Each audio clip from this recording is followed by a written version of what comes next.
Good afternoon, good evening, whenever you are watching this, and welcome, Razorback family. My name is Bryan McDonald, and I'm the proud principal at Fairview Elementary School.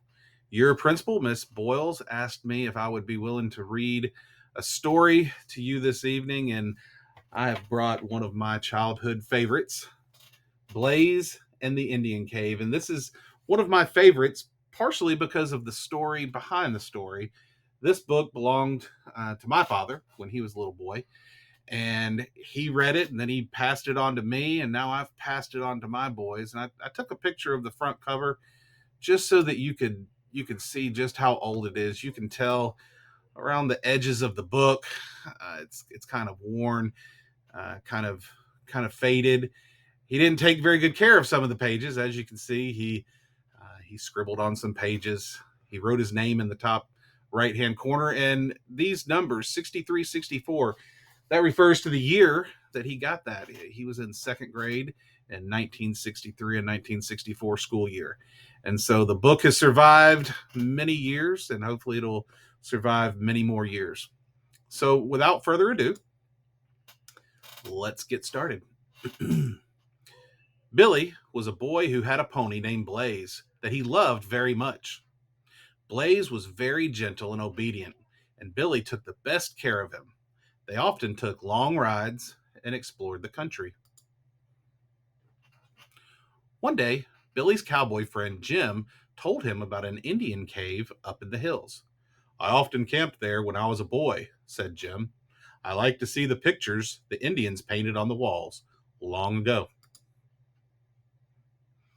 Billy's father and mother said he could camp there overnight if he was very careful about his fire. So early the next morning, he packed food and a blanket and set out for the hills.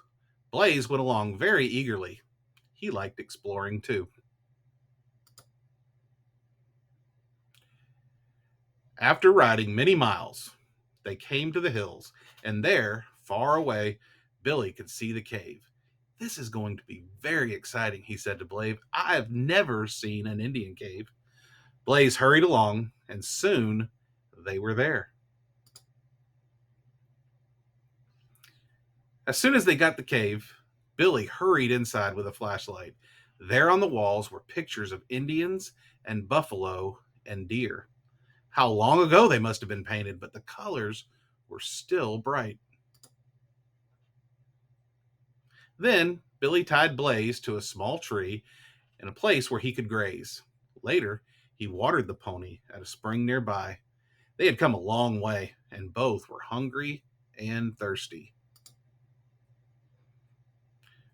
Billy rested in the shade until the sun went down, and then built a small fire and made his supper. The food always tasted so good when he cooked outdoors. He ate a big meal and soon began to feel sleepy.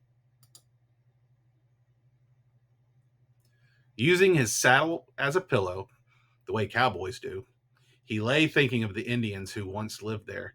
It must have been very exciting when big herds of buffalo were on the prairie and deer could be seen everywhere. The last thing he thought of before he fell asleep was Blaze grazing quietly outside. He was very tired and slept soundly. When he awoke, it was bright daylight. He sat up, put on his hat, and suddenly his heart seemed to stop. There was no Blaze outside. His lasso lay by the tree, but Blaze was nowhere in sight. Billy knew his pony would never leave him, even if he got loose. Someone had stolen him. Billy could see tracks of the pony's feet, and he followed them, even though he knew he could never catch up. He felt he must try to get Blaze back. He had to. After going a long way, he saw a man on horseback. When Billy came up to him, he saw that he was an Indian with a very wrinkled face. Billy told him about Blaze. Maybe Joe Rattlesnake stole your pony, said the old Indian. He's a no good Indian. They followed the tracks together, and Billy was surprised at how much the old Indian could tell from them. Here, your pony tried to turn back. He didn't want to go away from you.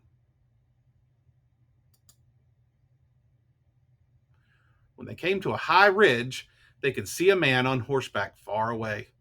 Even at that distance, Billy knew that it was Blaze he was riding. "We'll catch him," said the old Indian. The Indian told Billy that Joe Rattlesnake would have to come out of the valley through a narrow canyon. If Billy hurried, he could head him off. The old Indian would chase him. "Can you throw a lasso?" asked the Indian. Billy nodded. Billy took the shortcut the old Indian pointed out and hurried as fast as he could. If he could only get to that canyon before Blaze and Joe Rattlesnake. Billy dashed down into the canyon and hid behind a big rock. Soon he heard hoofbeats, and there was Blaze. He did not want to go any farther, so Joe Rattlesnake was whipping him to make him go on. When they came closer, Billy leaped up and called, "Whoa, Blaze!" Blaze stopped short, and Billy threw his lasso. It caught Joe Rattlesnake around the chest. Billy pulled as hard as he could, and Joe Rattlesnake came tumbling to the ground. The fall stunned him. The old Indian came up and tied his hands behind his back. "I'll take him to the sheriff," he said. "He won't be able to steal horses for a long time." How happy Billy was as he rode toward home. He had his pony again. In his pocket, he carried a beautiful red arrowhead that the old Indian had given him. "Good luck, Arrowhead, for good brave boy," he said.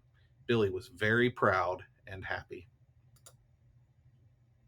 Thanks for joining us for Blaze in the Indian Cave, and it was written and illustrated by C.W. Anderson. Have a good evening.